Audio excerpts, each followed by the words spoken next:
So welcome everyone to episode 10 of Marked Out Radio. I'm Sean.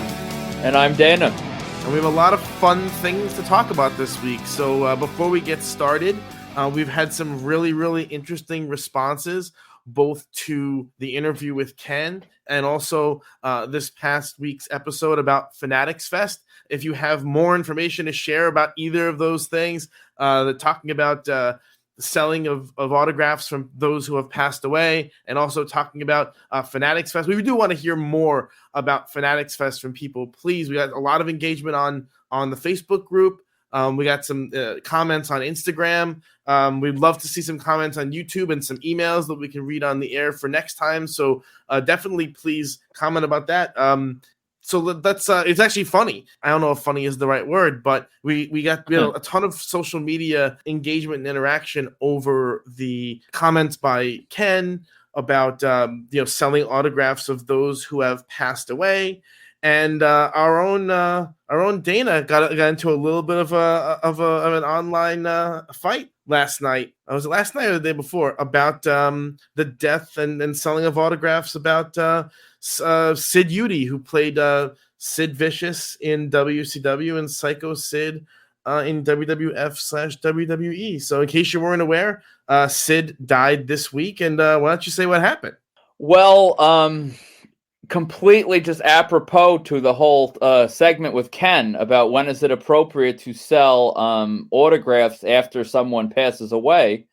It just so happened I had two prints in my possession from conventions literally 17, 18 years ago that I didn't need.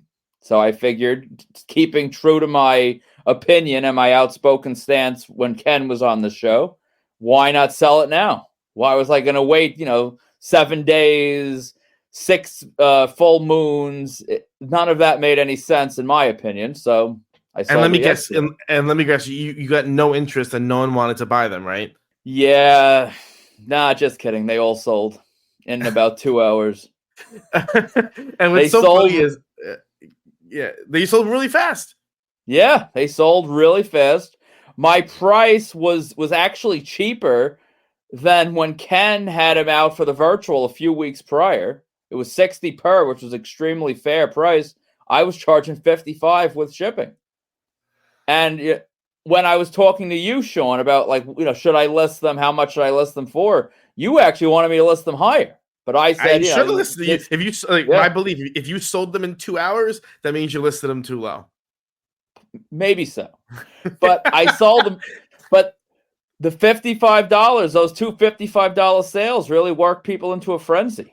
Oh my God, it was so ridiculous. There's not to rehash this same topic, but the kinds of people that get all worked into a frenzy about this kind of thing, I started to identify certain types, right? So my favorite type are those people who have worked themselves into this weird parasocial belief that they had some kind of relationship or friendship with the deceased. That's my favorite one. So these people who have they have this weird pretend reverence or friendship because they may have worked with them once or hired them a handful of times to do something, then right away they're buddies, and like this person couldn't pick them out of a lineup, but they had this very deep friendship, and then for some reason that deep friendship translates into not selling their stuff online. It's really funny to me because even when people are arguing against it, there is no logic other than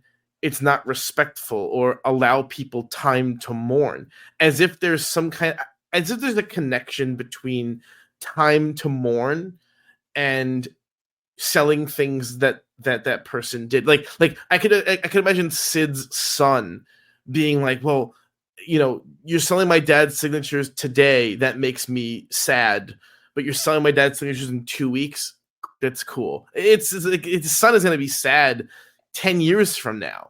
I just for the life of me. And that's why when you look at the comments, and there was one comment after next of people just incredibly vague. Oh, that's trash behavior. That's distasteful. That's low. You couldn't even wait for the body to get cold. Oh, he just died yesterday. And I'm not even joking. I can't even I can't even understand what the difference is. Sid's autograph will never, ever, ever be worth more than it is today. Am I wrong? No, this is absolutely the peak.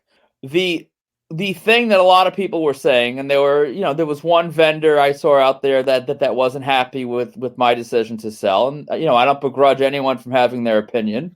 I But kind of do begrudge the opinion. You're more magnanimous than I am. I think the opinion is stupid and destructive, and the people who espouse that opinion publicly are just fakes and liars and or just weirdos. So I'm going to take a way stronger position than you. But go ahead. I understand you want to be you give them their due. So what? So what do you say? Go ahead. Well, I give them their due because, in all honesty, I think if there was not quite so much controversy, I probably wouldn't have sold my prints quite as quick. So, I mean, thank you, I guess. Like, I made my sales quicker because of all the outrage. So that works for me. If you want to, every move I make, if someone wants to make posts about it and send people my way, go for it. That's free advertising. But the point was that, money hungry, just looking to make a quick buck off someone's death. And to be completely honest, I'm trying to make a quick buck off everything that makes someone relevant. That's why I invest. If you invest in Apple and then they invent some brand new thing that's going to change the way people live, that's going to make the stock skyrocket, you are going to, if that's the peak, you're going to sell.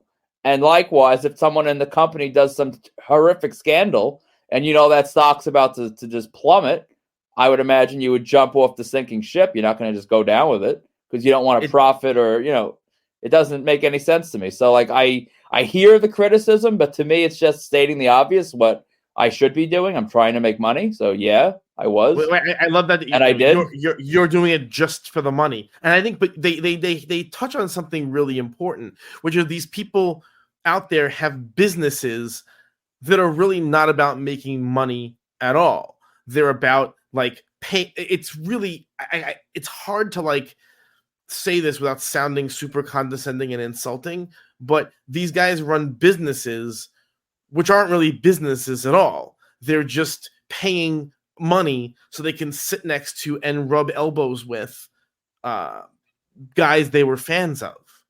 And that's not business. That's jokery. That's nonsense. I don't even know how to even categorize it properly.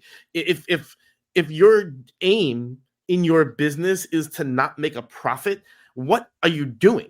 What are you doing? You're providing a charity. You're just using your time to inflate the number of autographs in the world without actually making money on. I can't understand why someone would start a business, deal with retail and deal with the public and not try to make a profit. By calling someone money hungry, do you walk into the store that's selling goods? You walk into Best Buy when they have the hot new item at full retail price, and you say they're money hungry? It's an asinine argument. It doesn't make any sense. Right. Again, these aren't goods that people need. This is not the same as price gouging for gasoline when there's a natural disaster where someone needs fuel to travel, or price gouging toilet paper when there's a natural disaster. Right. That there's an argument against that because that's something people need. Nobody needs autographs. This is the literal definition of a luxury good. I mean, what? Are you sure that a Sid autograph is not equal to fuel during a natural disaster? It seems so like it dumb. was after yesterday, but it's so dumb. It runs so counter to how normal people think. I would say autographs, they're up there with yachts, or collecting art or something like that, as something that is just purely a luxury good. There is not a single bit of practical use to any of this. It is a pure luxury. People do it purely out of either compulsion or aesthetics. There is no social or moral good to be had from this whatsoever. We're not making anyone's lives better. We're not. That's not part of this equation at all. We're not even like running a business that we're like mowing people's lawns, where you could make an argument that you're making people's lives better in some way. We're not doing plumbing. We're not doing roofing. Anything that you could even like make the case that we're making someone's lives better. This is pure nonsense. It's pure silliness. It's pure entertainment and luxury. And the fact that people, I think because their lives are so empty of common sense, that they look at this as some kind of moral imperative. There are people, and that can tell you if someone's really deranged or not, I guess. People who assign some kind of moral imperative to professional wrestling or professional wrestling autographs. If you have any kind of morality whatsoever, if you're someone who is really strong in your moral principles, then you got to stay the hell away from wrestling. You got to stay the hell away from Hollywood. These are very, very functionally immoral enterprises, and you have to be willing to check your morals at the door. It's just so funny. And it's the same. If you look at the people who complain, they all look the same. They all sound the same. It's like this one particular niche of society that can't get through their heads that what they care about is so meaningless and purposeless that to the rest of society they're looked at as very strange. And like the fact that they begrudge a business from making money at its core purpose, which is to sell luxury goods, is crazy to me. These people are unhinged, and it's a very funny, like, false morality, and it's a way for them to feel morally superior when truthfully they're probably not superior at much of anything. So yeah, I know my feeling was very strong on it. I was raging about this yesterday, just because of how dumb the arguments. They're just dumb. There's not. I didn't see a single coherent, intelligent argument, not a single one. And I'm willing to listen to coherent, intelligent arguments. Someone saying it's just disrespectful, man, is that's not intelligent or coherent. All right. What is the argument for me purposely selling something, waiting a week or 2 weeks to sell something less than I can sell it for today when it's a pure luxury good? I'd love to hear it because I have not heard it yet. So yeah, it makes no sense. The way I view it, and honestly, like the only thing that kind of annoyed me was like any sort of a narrative that, oh, the vendors that are selling things, and I can't speak for every vendor that sells things when someone dies, but I know from how I portrayed it last night and how I've portrayed it in the past, I'm super honest. I am selling right now to make money because value is at its peak. I'm not dishonest about that. People are free to dislike that. But like I'm always honest and transparent, and I kind of anyone that had a problem, I wish like there were a couple people that made posts about it, like not in the group, they just made their own posts, and I kind of wish they would have just added me because I'm pretty nice nowadays. I didn't used to be. Like me 10 years ago, I would have handled this very differently. Now I feel like anyone that's talking about me, the brand, whatever, that's going to indirectly put money in my pocket. So I'm cool with the conversation, but like I'm pretty nice now. Like I feel like I handled most criticisms last night gracefully. I didn't insult anyone. I insulted people. It really bothered me because I know that there's two possibilities. Either someone is faking their feelings, which is demented, or someone's having really unhealthy feelings about a total stranger, which is also demented. So it's like the two schools of thought that are criticizing you are both deranged types of people. And there's this weird thing where we in our society where we allow deranged people to have an outsized their voice is way louder than people who are not going to bother getting into squabbles because most normal people don't want to get into fights with strangers. And so what ends up happening, and this is lots of segments of society, you have a very small segment of the population who are just crazy and loud, and therefore their opinion, we perceive their opinion as being more pervasive than it actually is because they're so loud and so demonstrative of their beliefs when most people are just quiet and don't want to get involved. And so you have these people, and the amount of virtue signal, and I'm really disappointed in other vendors other retailers who are getting on their high horse and being all super pious and condescending. Well, I wouldn't dare, In my business that I'm advertising right now in this post, I wouldn't dare sell someone something after someone just died. And it's like, you know what? That's right, because you're content at being a money loser. And if you then that's fine. But then don't pretend what you're doing is a business. Call it what it is, a hobby or a joke. And that's it. So yeah, just for my closing thoughts, if I add up every single sale from every single person that made a comment in our group negatively about what happened last night with the Sid autographs, I would have $0. Like these are not customers that have ever purchased, liked, shared, supported in any way with even a kind word of like, "Oh, great job, keep it up," like nothing. The people in the same way, and then we're going to do a full episode on this at some point, in the same way that teenage girls and girls in their 20s have unhealthy parasocial relationships with Taylor Swift, grown-ass men in their 30s and 40s have unhealthy parasocial relationships with professional wrestlers. Yeah. And they need to defend their honor against strangers on the internet. So good job giving them a villain to yell at yesterday. I've had a lot of experience being a villain, so it's fun. So you actually had a pretty exciting week. Besides on the internet, you actually did some real life autograph hunting. Some pretty fun stuff. I wasn't there, but you should definitely share that experience because it'll dovetail into the larger topic of the episode. Yes, well, good news. The autographs I got, the people are still alive. They were alive. They were alive when I saw them, and they were alive when I left them. So that's good. So that means you're gonna hold them until they expire. Now, yeah. These are actually for the personal collection. But yeah, our overarching theme of the episode we will get into is going to deal with like getting autographs in the wild.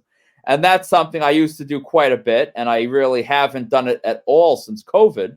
And it just so happened that there was an opportunity in my town, like 8 minutes from my door, to get some classic pioneer hip-hop legends. Sean, did you hear of any of these people? I saw Curtis Blow. I've heard the name. Yeah, Curtis Blow was actually the first rapper with a gold single, like in hip hop. Like he was sort of blending the whole like disco, funk, and like hip hop sound. And he was one of the first people that got like radio, steam. Then you had Davey DMX. You had DJ Hurricane. These are all DJ Hurricane was a DJ for the Beastie Boys for like over a decade. Davey DMX worked with Run DMC. He did a lot of like things production wise. He has an album on Def Jam. These are super obscure type of names. Like if you're not a hip hop fan, you have no clue who they are. If you are a hip hop fan, you may have no clue who they are. Like it's very like this is, these guys have been doing this for 40 years, 35, 40 years. These are the ones that inspired like the LL Cool J generation, which at this point, that generation's pretty old. But it was interesting to get back in the whole autograph hunting game like in the wild after not doing it for so long, especially with this episode, knowing we were going to be doing this topic. I kind of viewed it more from a scientific standpoint. So how'd you go? I mean, let's walk through your process. So they were appearing in an event, and had you planned? How did you map out your plan of attack? Well, I guess like any sane person would do, before you go to get autographs, you obviously you drive by the building. Since I live so close, I went by the building to see if there were any like secret doors, like back entrances that they could restrict access.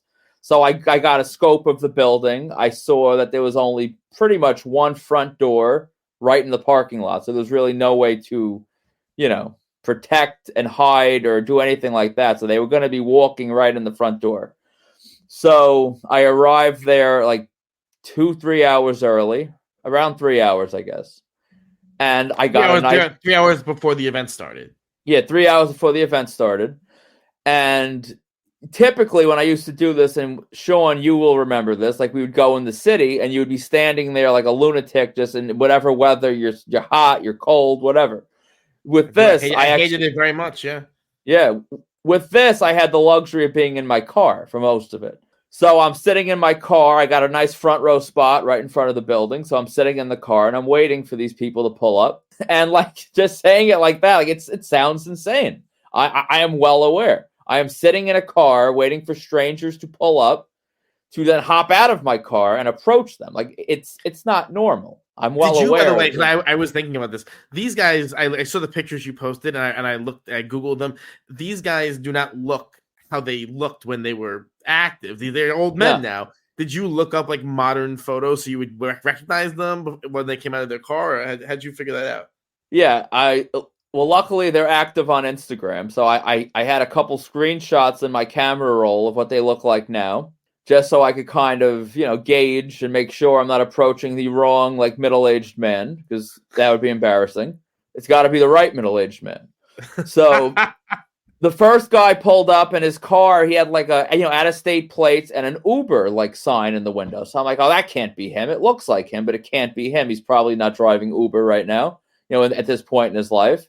Turned out apparently he does. I guess the pioneers of hip-hop are not paid fairly, which is a whole nother topic for a whole nother episode. Yeah. Not surprising in the least. And then when it comes to this whole thing, and it's always like what do you really call it? For the topic of this episode, I guess I'll drop the big word, the buzzword. When you are stalking, graphing, some people really they call it, so just so you know, for people out there, they call it graphing, and graphing is like a euphemistic term for stalking, because stalking sounds so bad, but that's what, let's be honest, that's what you're doing. You're tracking a stranger's movements.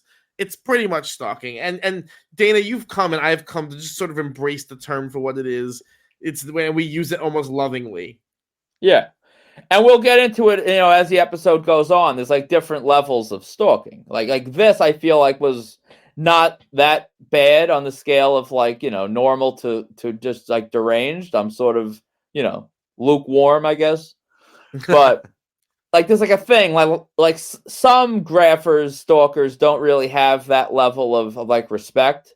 Like these guys, like the event they were appearing at was like a Hall of Fame. So like they came with their families. Luckily for, which makes it more comfortable, they're 60-year-old men, so their children are grown. So it's not like there's like little children that they're dealing with. But like when the first guy pulled up, the wife got out and the daughter got out. And, typically you don't want to bum rush someone when they have their family right with them. So I knew, and this is from years of experience, I knew this guy who was DJing at this event would have stuff to get out of his trunk. So I kind of sat in my car. I let the family approach the building.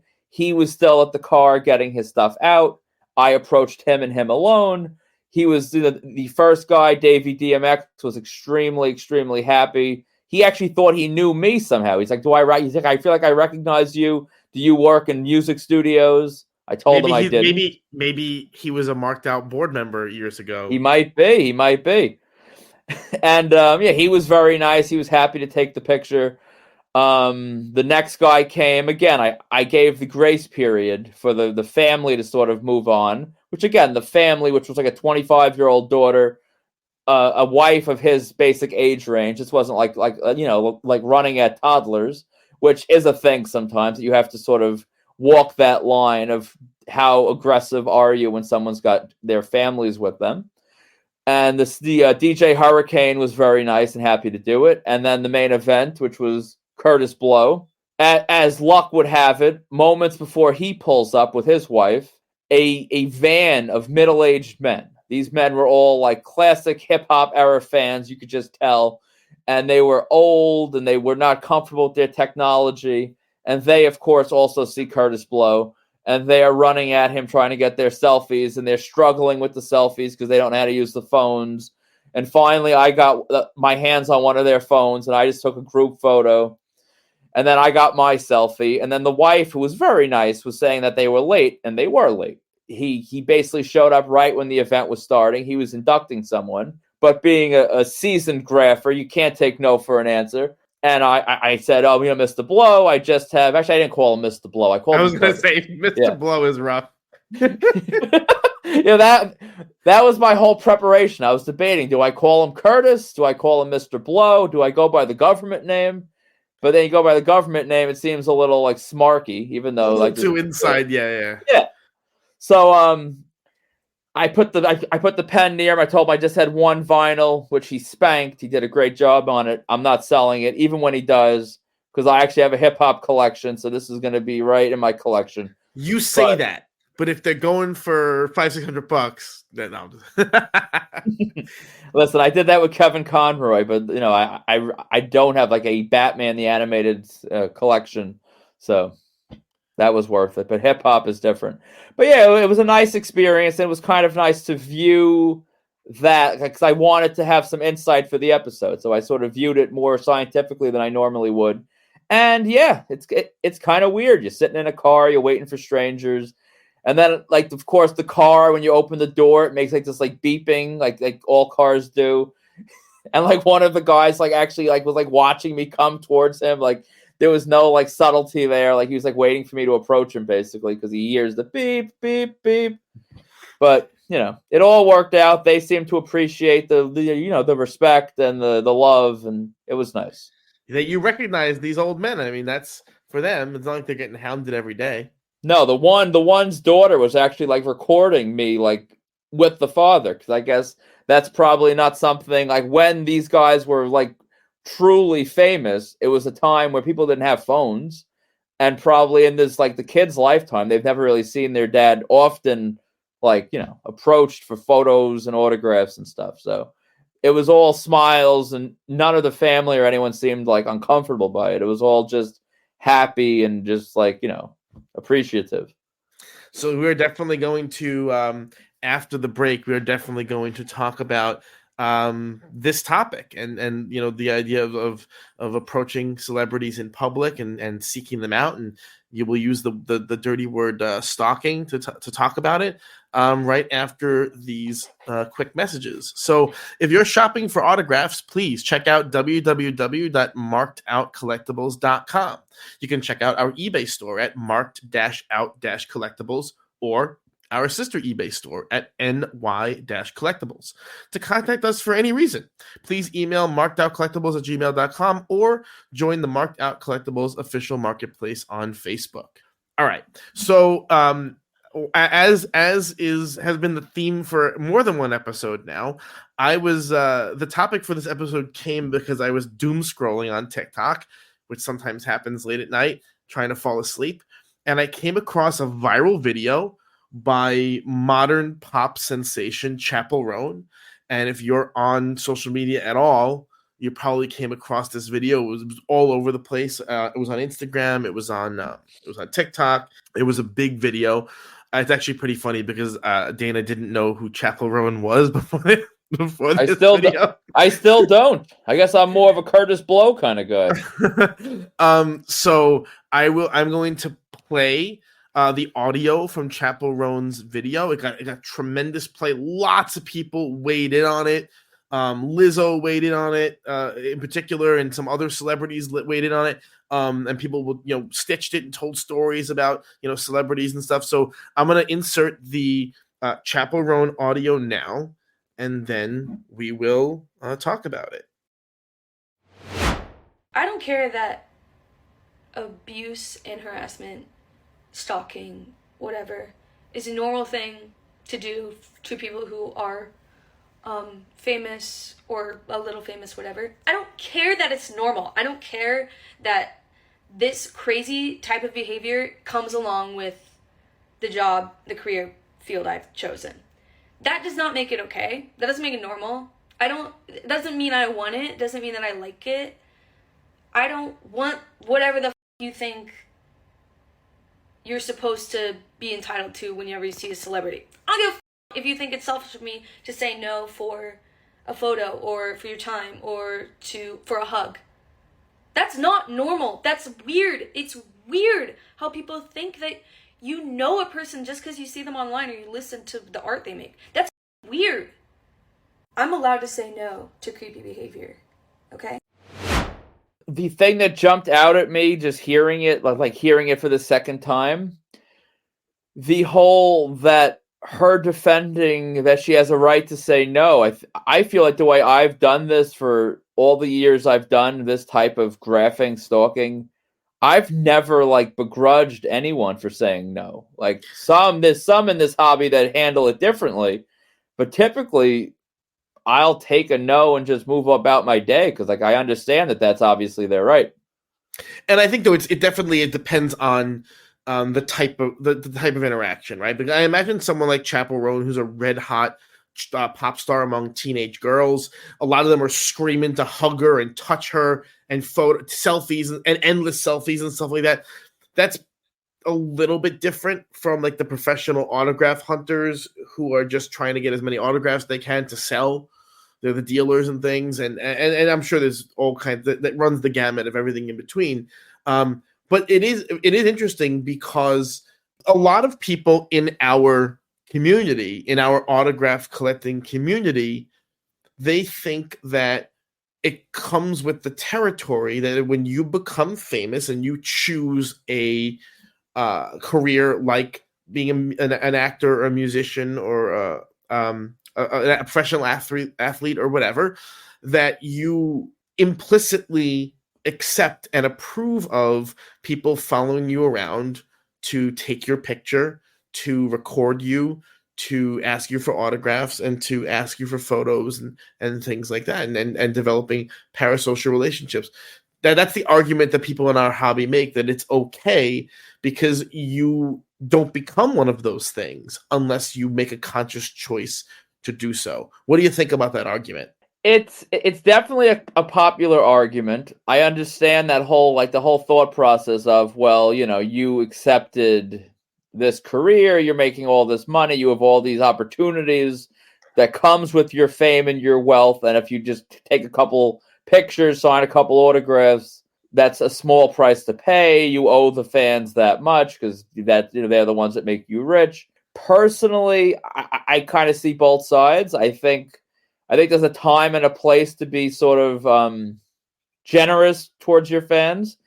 And I think there's also, there's a line that gets crossed. There's certain situations that are just a no-fly zone that you should not be asking someone to do things, like outside of funerals and different things that some people have tried. But I kind of see both sides. I just, ultimately feel as though if it's not the right time and the person says not right now, that you should kind of respect that as best as you can, and don't go get on some soapbox on social media cursing out these people because they couldn't take the selfie at that point in time. You're not owed it implicitly.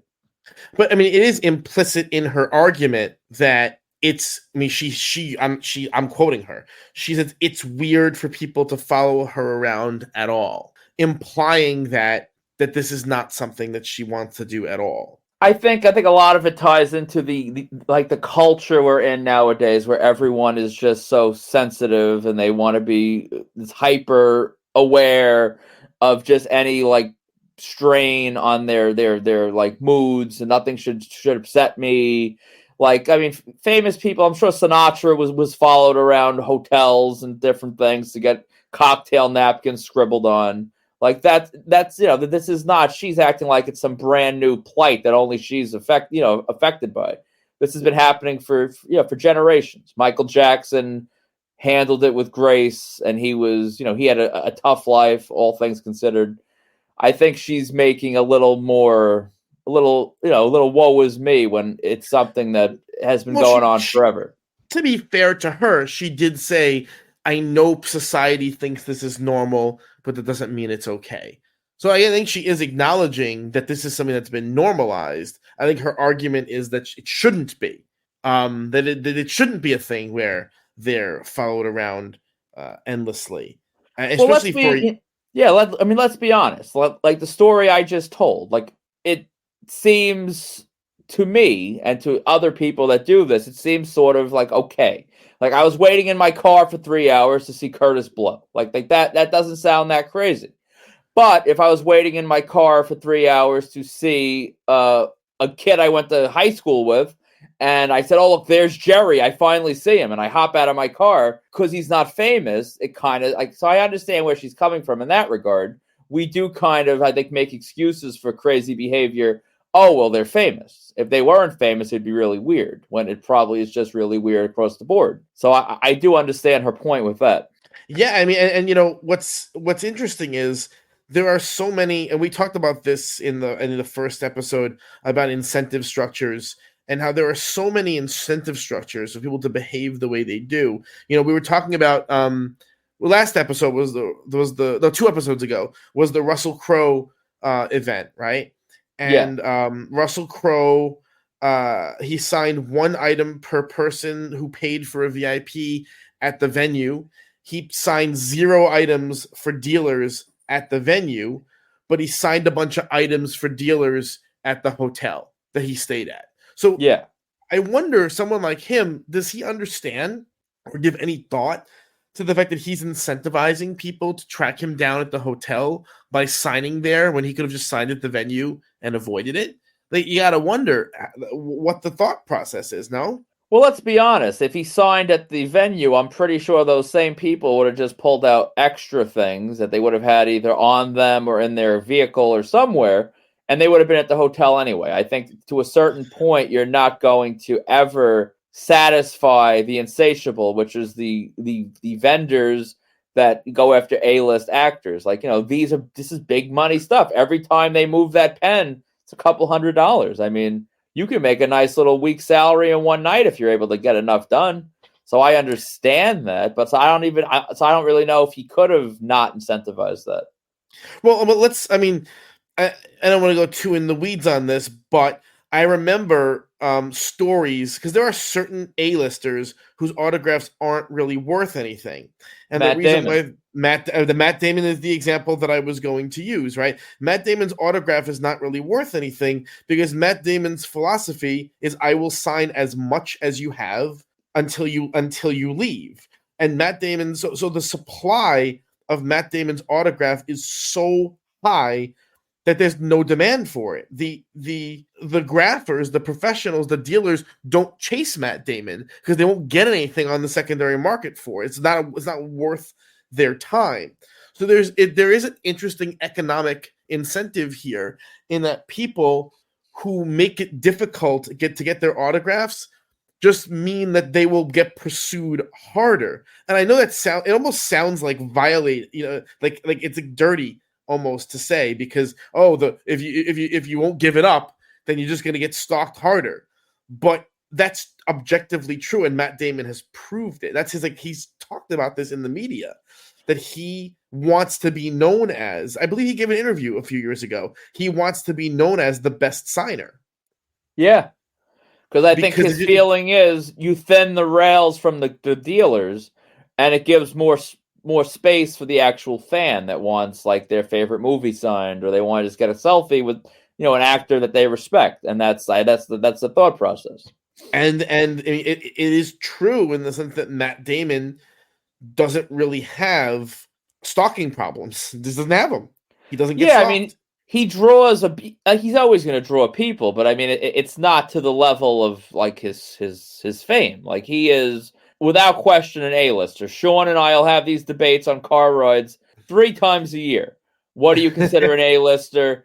I'll go through his like Facebook album of A-list actors, and I'll tear into some. This is on an A-lister. This one is Matt Damon's one of the rare ones we both agree on. He is an A-lister, and he doesn't always draw like an A-lister because he sort of signs the value away. Yeah, and so like on some level, when you say, "Oh, I'm not available at these places, I'm not available at these times," you are incentivizing people to chase you.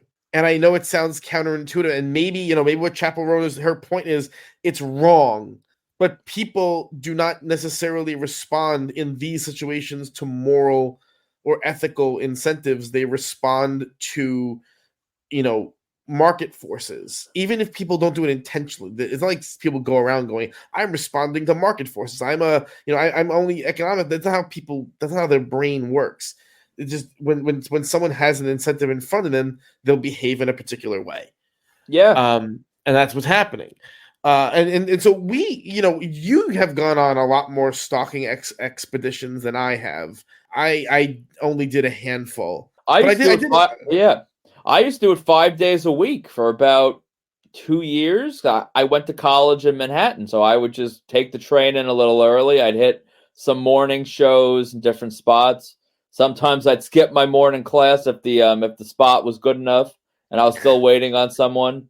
So yeah, I was deep, not as deep as some people that do it morning, noon, and night, but I mean, I was out in the streets every day for years. And what's interesting is that we did have some. I mean, you have more stories than I do, but we did have some really funny, interesting stalking stories. So we agreed that we would tell some of those now. And but then this really, and just to be clear, we are by no means the authorities on this subject matter. There are No people way. who are the real pros, who, like, there are people we see out there in the streets, or if you see at an event, and they succeed where others fail. They can be relentless in ways that defy comprehension in their pursuit of celebrity autographs, and they have the successes to show for it. It's wild. But, like, for example, we had a fun story with the dealing with The Rock, Dwayne Johnson. Do you remember that? Oh yeah. We actually had two. We actually met The Rock twice, and you only met him those 2 times, right? Correct. That's it. Yeah. And so the first, they're 2 stories that are they're both kind of amusing for completely different reasons. So the first one, I believe he was hosting Saturday Night Live, right? Yeah, and I'll actually peel the curtain back a little bit, because I don't even think this is like current information anymore. This was like all pre-COVID. But we had the hotel that we thought The Rock used around that time, which was the Mandarin Oriental up in Columbus Circle. Little did we know at the time that when stars were in town for SNL would put them up at a different hotel. So it was a big thing. It was, and it's still a big thing. That the stars in New York City, they typically stay at the same hotel regardless of what they're doing. So it's like whenever they're making an appearance, if they're on a new TV show, if they're in for TV Week, if they're in for whatever press junket for something, the people typically, they're creatures of habit. They typically stay at the same hotels. So basically, once you would find like intel on a particular star's hotel preferences, you would like make a note of that and then know where to kind of get them in the future. Is that fair? Yeah, I used to have a whole like Google Doc with the different hotel habits of various people, which again doesn't sound normal. Saying it out loud, it sounds insane. So with The Rock, we went to the Mandarin and we were just hanging out outside. Yes, we were hanging out outside. We were joined by Class 316. So let's talk about Class for a second, because there are people who listen to this who know Class and there are people who don't. So what's your thought real quick on Class? I feel like the people that don't know Class, if they actually saw Class, would know Class. He's been compared to Borat. He's been compared to all sorts of different characters. I don't know how to describe him. He's a strange little man with like a European accent who's always frantically looking for either autographs or to split autographs at conventions and split photo ops. And I say all this with love, because he's one of our favorite people in this entire world, because he's hilarious and out of his mind. But he's just a whole complete ball of nerves. He has no real like social cues as far as like not doing something because it's weird.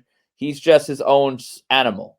And that pretty much sums it up. And so, whenever you're joined by Class, we'll call him Steve, make it easy. Whenever you're joined by Steve in public, there's always a chance that things will go sideways, because he doesn't always behave in public in ways that are socially conventionally appropriate.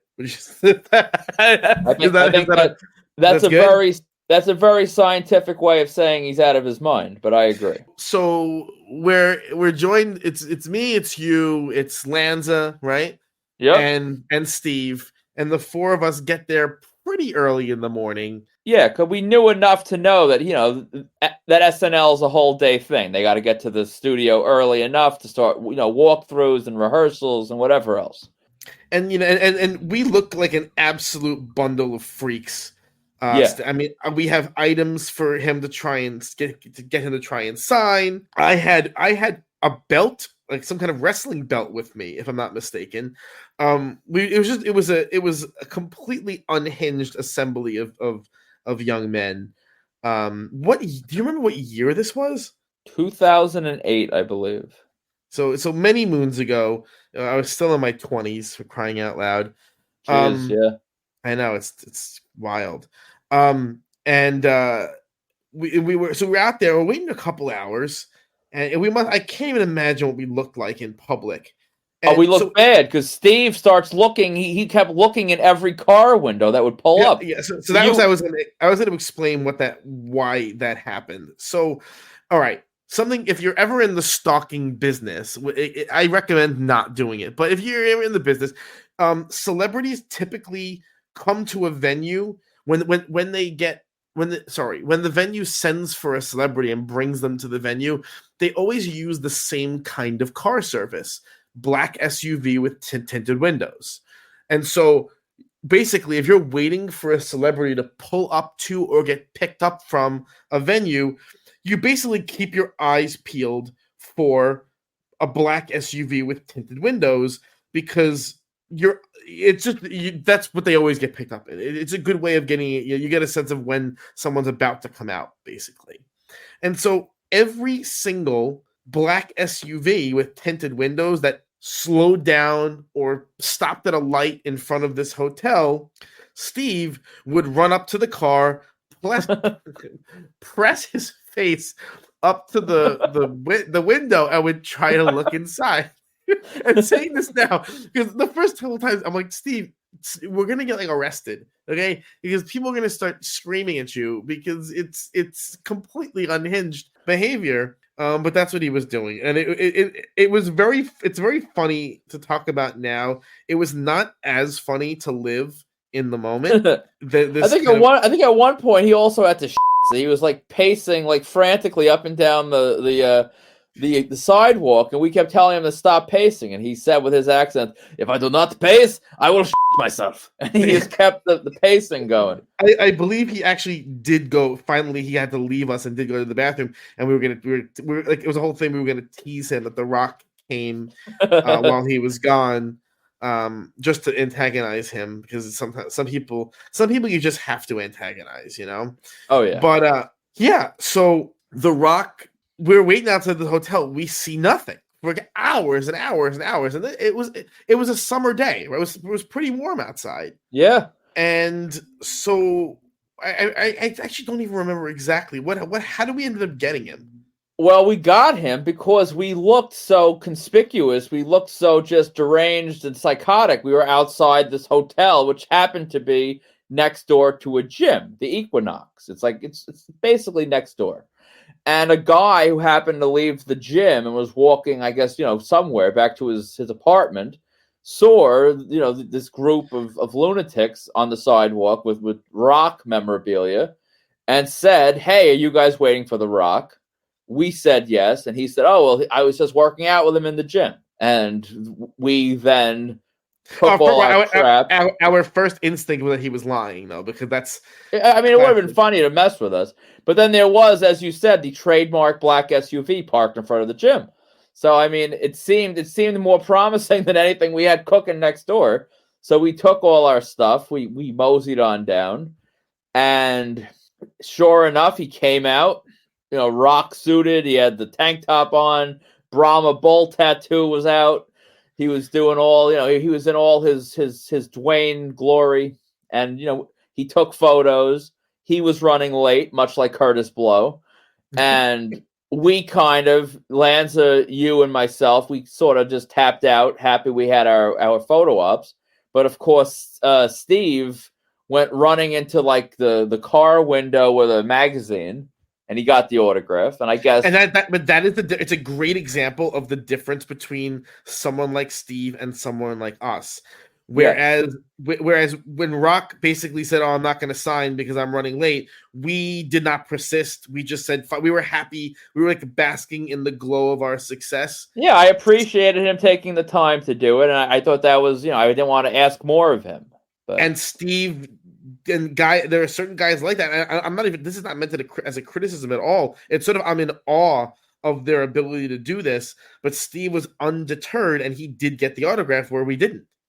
honestly, not to keep going back to Curtis Blow, but me 16 years ago, I probably wouldn't have gotten the album signed. So I suppose I've gotten more deranged over time, which is usually how that works, I suppose. Yeah, and so we met. It was the funny thing because we met The Rock. It was after a whole day standing outside. It was hours, and that was very amusing. So the second time we met The Rock was even arguably more bizarre. I actually don't remember why I was there because you were stalking Entourage, right?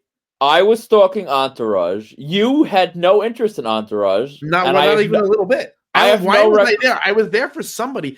But was that the day we got Will Ferrell, or that was a totally different time? Totally different day, totally different season. That was like winter. I accidentally, when you were stalking Entourage, I accidentally got Joe Satriani, the guitar player. Yeah. I don't know why you went. I really don't know why you went. There was a reason. Well, I'll tell you, whoever I went for, we did not get. That I know for sure. Yeah, there was someone else that I think we either knew or we suspected might be there, and whoever it was wasn't. Entourage cast, the Entourage cast was there. I think they were promoting either the final season or the movie. I can't recall which one. And we're standing in front of the hotel waiting for Entourage, and SUV pulls up across the street, which was like an office building of some sort, and we see The Rock. Rock hops out. Rock walks into the building with his his people. And no one saw him but us. No one saw him. Yeah. So we followed the tried and true principle. What goes up must come down. What goes in must come out. Yeah. So I stayed at the hotel looking for Entourage. You didn't care about Entourage, so you were the natural person to go out and try to find us memorabilia, like just on the fly. Yeah. So I actually did. I found. Did you buy that magazine, or only did I only buy it? I have one. Yeah, so I have this it's a terrible magazine. It was like the WWF annual book or something. Rock isn't even on the cover, but he was featured in the magazine. Yeah, Rock was like, why the hell am I not on the cover? I said, I have no idea. It made no sense. But anyway, so he comes back with the magazines.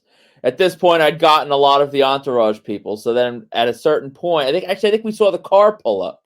So we tried to inconspicuously move across the street. And I think there may have been one or two other people that somehow, and Sean, you'll remember this, like when we would do this, you could think sometimes that, oh, no one else is here, it's just us. People sort of just materialize out of the sidewalk like fibers. So funny they story, just pop out of nowhere. That we actually met a markedout.com board member from that experience. You remember who? Oh yeah, Kian. We so there was a kid. He was a kid. He was like 15 or 16, but he was like, "What are you guys waiting for?" And it was a kid, so I felt bad as they were waiting for The Rock. And so when The Rock came out, he took care of the kid first, and the kid, because he was sitting there with us, he winds up joining the board, and we knew him for years after that. That was from that day.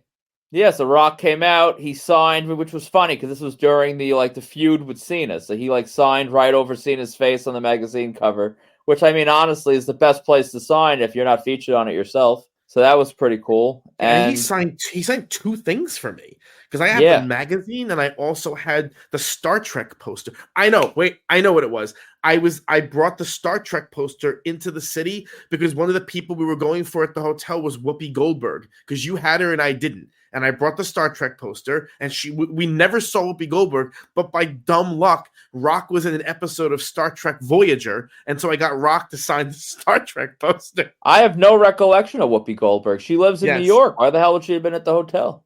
That's weird. I don't know, but that's what it was for, because that was why I had the Star Trek poster with me that day. Because why else would I have the Star Trek poster? That's what it was for. I mean, that makes a lot more sense than you coming in with a Star Trek poster to stalk a cast of a show you don't even like. So I suppose that does sound feasible. It's just bizarre. And So as you yeah, see, as you guys see, with that's two examples of stalking. The first was premeditated.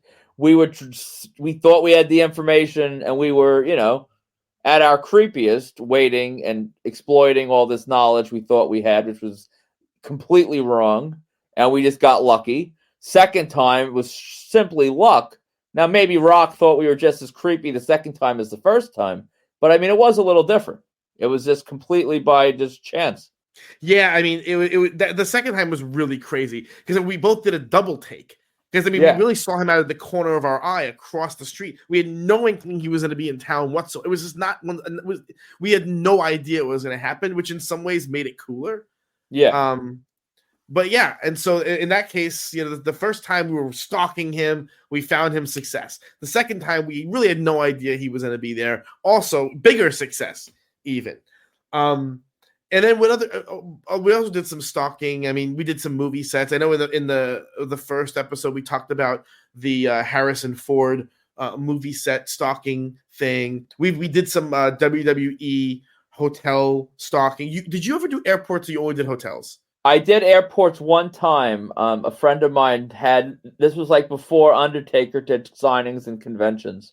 So we did, he gave me a tip that Undertaker had a flight coming into JFK, and I went there. And the airport it's a whole different animal. Like, that actually felt a little...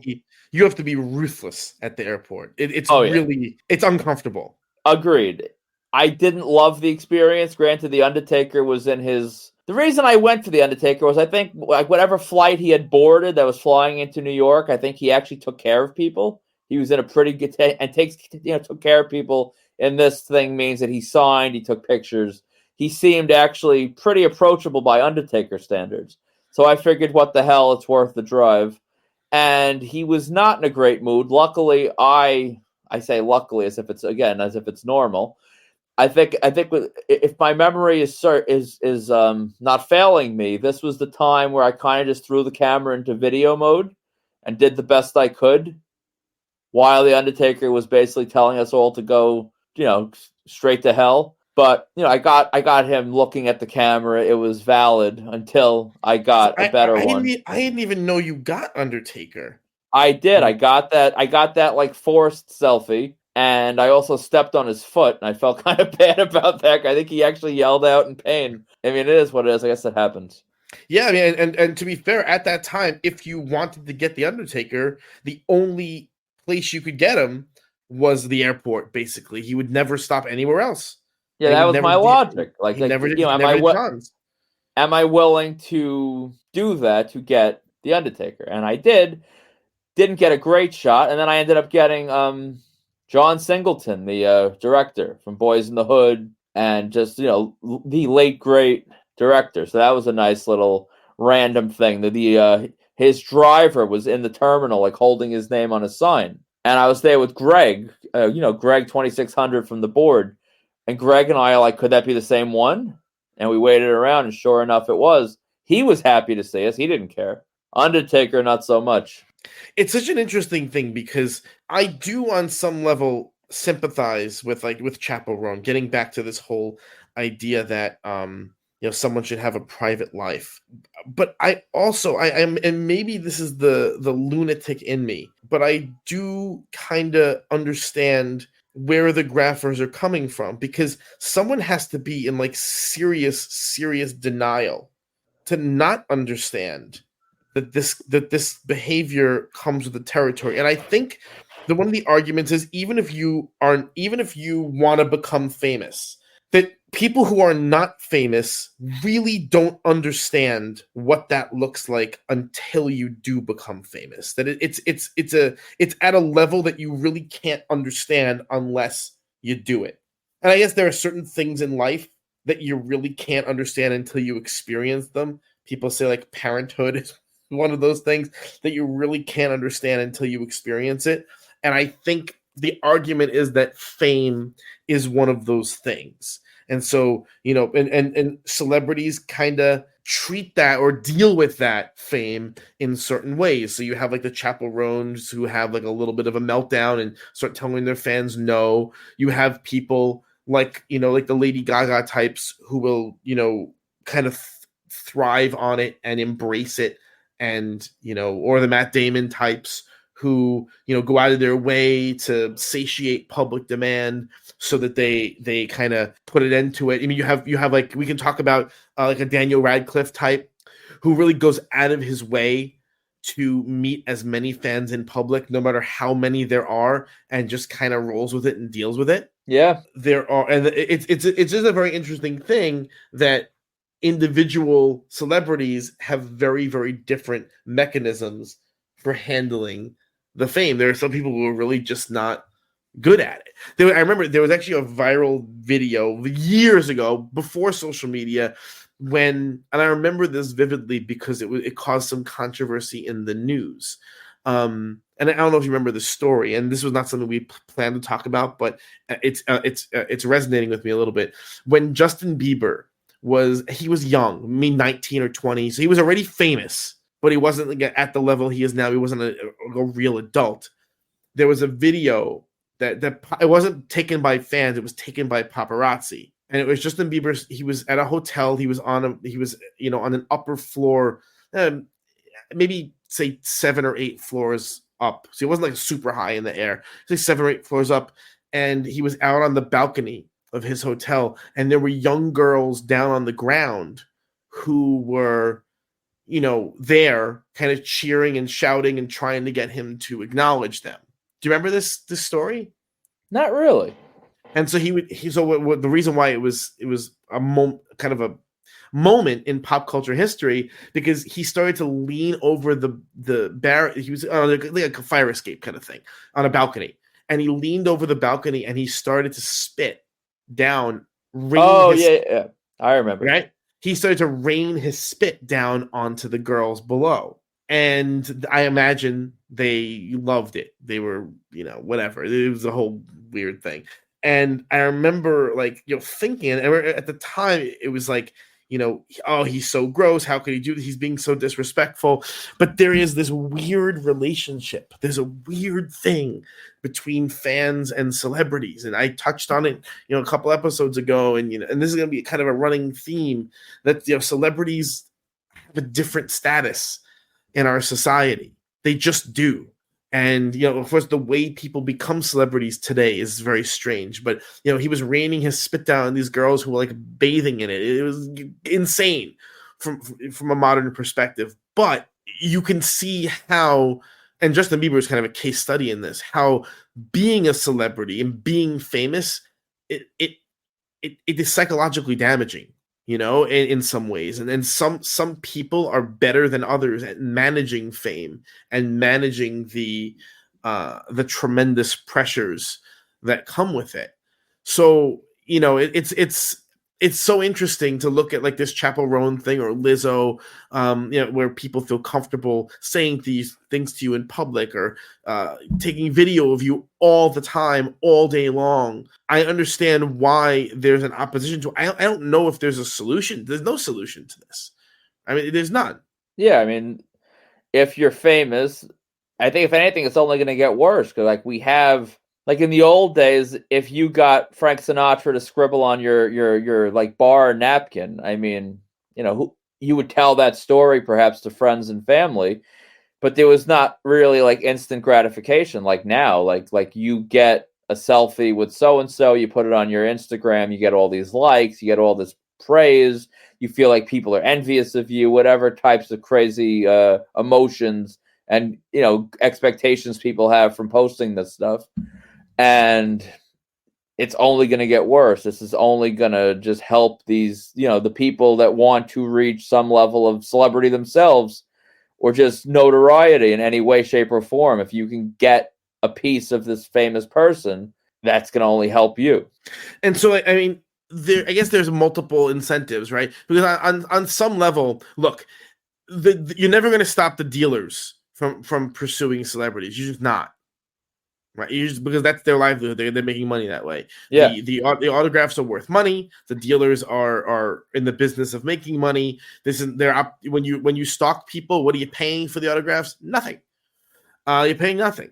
And so there's always an economic incentive to pursue people. But then we also have these interesting social incentives, and sometimes they overlap. There's a pretty famous, notorious New York dealer who he's incredibly successful at getting autographs, but he also has a very, very, very, very popular YouTube channel where he documents his successes in public. And so he's kind of playing both angles here. And there's very little that can be done to disincentivize that. I mean, the bottom line, if there's someone out there that you get a great tip. I mean, look, I'll talk our most. I mean, you did this stalking example. Before that, the last thing we did was Chris Maloney. Yeah. So Chris Maloney from Law and Order SVU. We had done Law and Order SVU, the TV set, multiple times. We're both fans of the show. It's a New York set. It's notoriously accessible. You go to the set. Maybe I'm revealing too much. I don't know what. I don't care anymore. You find out where it's filming. There's ways to find out. They apply for public permits. Use your detective skills. They do it. They're out there. They apply for permits. They're out there. You find the trailers. They label the names on the doors of the trailers. You hang out outside the trailers. The stars are very, very accessible. They're very nice, pretty consistently, pretty easy. And when we had stalked the SVU set years ago, that was when Chris Maloney had just left the show. So he was the only name from Law and Order SVU that we didn't get. And so when he finally came back to the show, or came back to his own show, we made sure to do a quick stalk job. Was that in Queens or Brooklyn? Good question. I don't remember. This was during COVID. There was a little bit. I think it was Queens, and it was like right after COVID. So we did get Chris Maloney. He was delightful. So we did a quick stalk job there, but that didn't feel weird to me. Personally, and again, this is all that weird. I'm sure there's people that'll be listening to this that'll feel like it's all just too far and it's wrong, and I won't begrudge anyone for that opinion. To me, film sets, TV show sets, I never really felt like it was stalking because, like their names are on the trailer, like they're working. It's not like their personal time. It always felt like a step more normal. Yeah, it's true. But do you remember the time then, what's his face? Darren Criss was filming on Long Island, and we went to the set, and when we went to get him, it was like after he was like, "Oh, guys, I'm working. I can't." Yeah, I do remember that he signed. He did sign. Yeah. I think I finally sold that autograph. Yeah. Yeah, me. And the funny thing was, I sold it for very low, and now I'm sure I can get more for it. Same. But whatever. But it's funny that like something that there is. I guess the point, there is no clear answer to this. Some want to do it when they're working. Some want to be left alone while they're working. Some love being greeted by fans in the airport. Some hate being greeted by fans in the airport. Some claim to hate being greeted. Like a Billy Joe Armstrong from Green Day, right? He does a thing where he gets to the airport and he sometimes he'll film it to put it on Instagram or whatever. And he's like, I have no idea how these people find me. And then he lines them up and he does one each, and then that's it. And he sends them on their way, and everyone seems happy. So it seems that he's like getting a kick out of it. Then there are other people, like Dave Grohl, who finally, after being followed around the country endlessly, he used to be a great signer. Now he won't touch a pen, and he yells at people who get signatures. There's all kinds of attitudes towards this, and I guess the problem is there's no consistent attitude towards it. Yeah. And then the last point that we were going to talk about is the airport graphers that are waiting and stalking convention guests, people that are coming to conventions to make money, and people that are then leaving conventions after a whole weekend of meeting and greeting, trying to get on the plane to go home, and then there's people waiting for them for freebies. How do you feel about that? It's a particularly insidious practice because the people who come to celebrities, not always, but most of the time, are former celebrities or lower. These are people who are not getting celebrated in public all the time. George Clooney, Brad Pitt, Julia Roberts. These are not people who are coming to cons. It's just Jennifer Aniston. They're not coming to cons. The people who come into cons are some of the lower names, some of the former names. So they sometimes will get excited when someone recognizes them and sees them in the airport or whatever.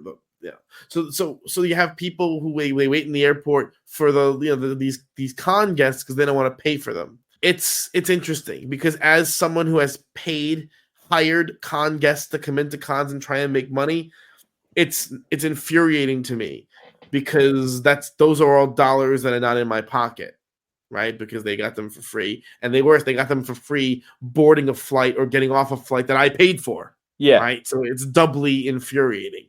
At the same time, you have to look at, in my opinion, you have to look at it as part of the game. Certainly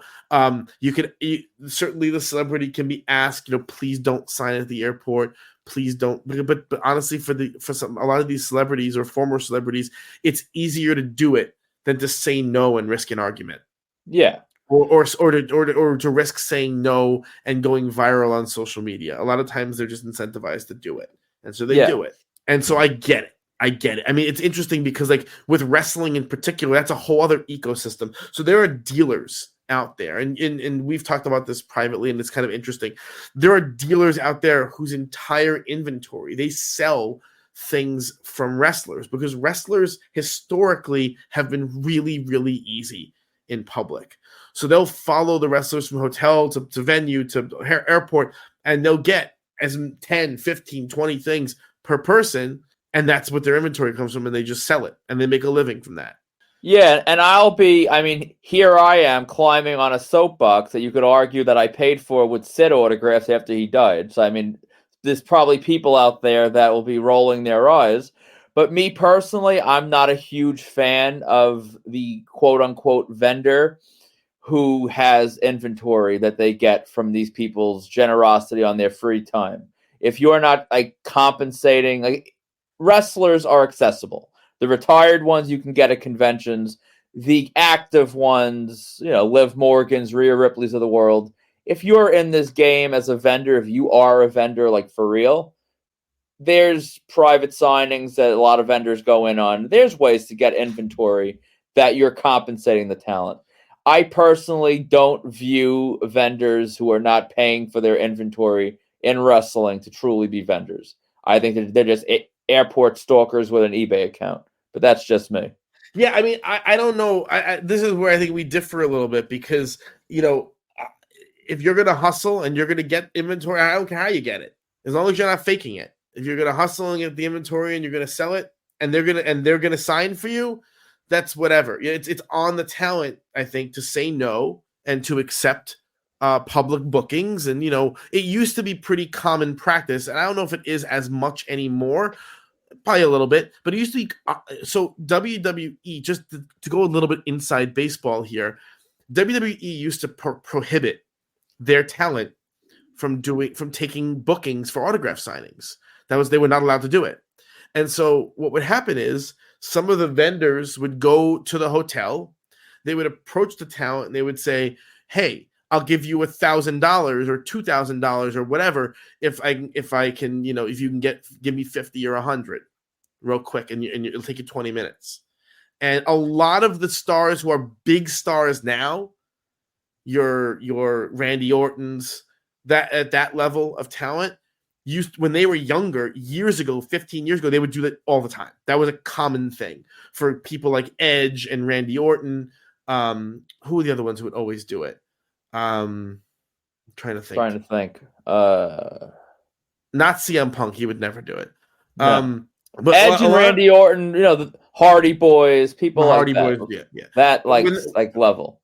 Yeah, they would do it all the time. They would take a couple $1,000 and they would do them at the hotel real quick, and that was a way for them to get a couple of bucks and to put their autograph out on the street. And not to say too much at all. I don't want to like make anything hot for anything going on out there. I mean that's not super different from what's going on today. There's a lot of there's a lot of private signings going on where there's no proof shots because they don't want to really tie it, into any sort of a location or Well, so time. WWE, That still happens. WWE talent, they have to now take their bookings for signings through Fanatics. That's part of the contract with WWE. So some of them absolutely will take off the books signings in the hotel.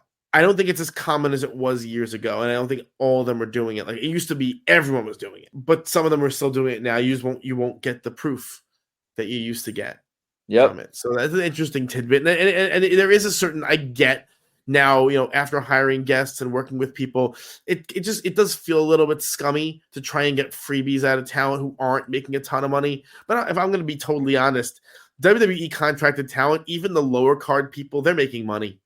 They are.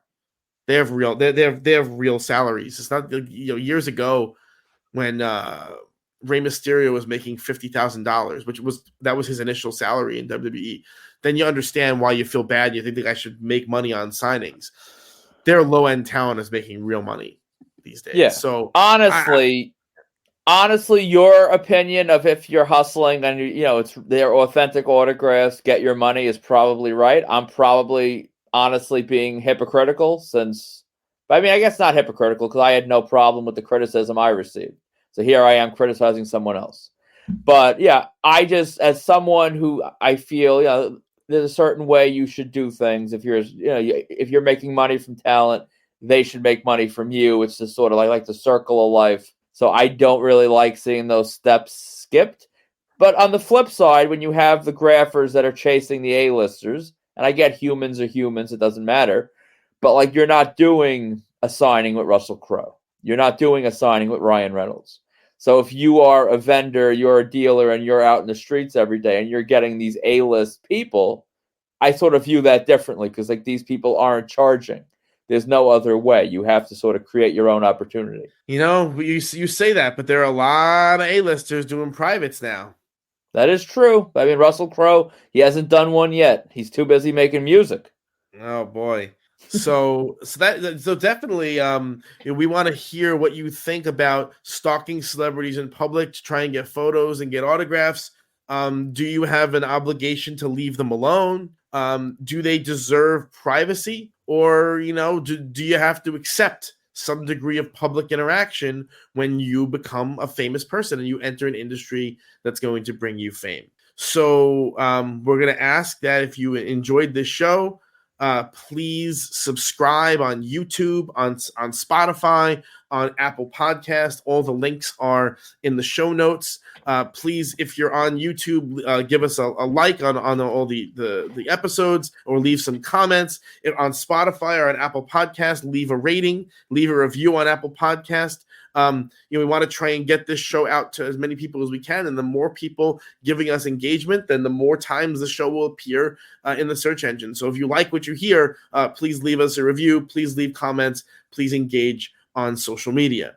If you're shopping for autographs, if you want to check out our inventory, check out markedoutcollectibles.com. You can check out our eBay store at marked-out-collectibles, or our sister eBay store at ny-collectibles. To contact us for any reason, you want to give us some advice, you want to ask a question, you want to criticize, you want to tell Dana he's a piece of garbage for selling his 2 Sid autographs for $55 each, please do so by emailing marked.collectibles@gmail.com, or you can join the Marked Out Collectibles official marketplace on Facebook. We have a couple of private signings coming up again. We have our exclusive signing with TV legend Barbara Bain. All items and orders are due by October 23rd. And we also have WWE Hall of Famer, ECW co-founder Paul Heyman. All items and orders are due by November 7th. That was a lot. So Sure.